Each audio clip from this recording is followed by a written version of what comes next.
ليش حقي؟ أنا ما أخذليش حقي أنا. Where are you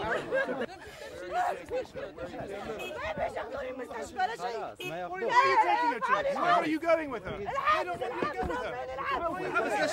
يا راجل.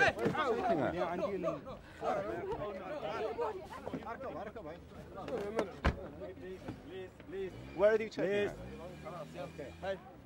It is very ominous to see that woman shoved in the car and driven away like that. She says her name is Eman al-Obeidy.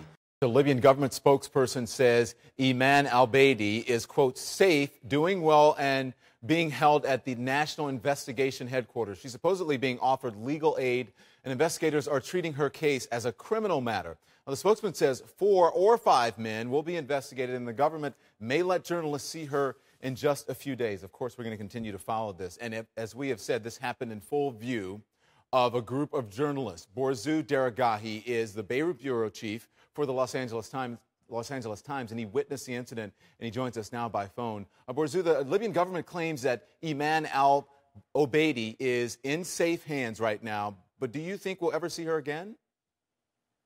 You know, it's hard to tell. We were told actually a couple times that we would have a chance to see her, that there would be an invitation to go and see her, especially if she agrees to this. And at this point, you know, I think it would be very easy for the government to say, sorry, guys, she doesn't want to see you anymore. She needs her privacy. After all, she's allegedly been raped. And, you know, basically, the show is over, folks.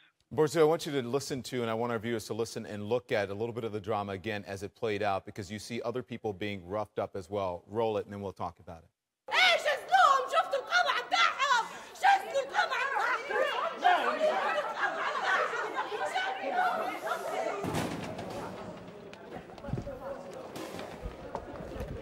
Okay, so Borzou, you see them throwing the bag over her head. You see the scuffle there. We also saw the cameras, many people's cameras destroyed. Were you roughed up during this?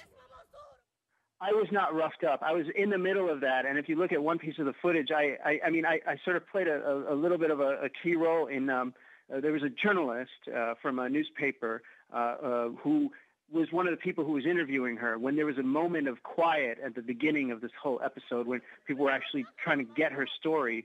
He had recorded this on his cell phone, and they were trying to get this cell phone. At one point, the cell phone dropped to the ground, and at this point, we didn't know that this story would be playing out in the rest of the world within a few hours.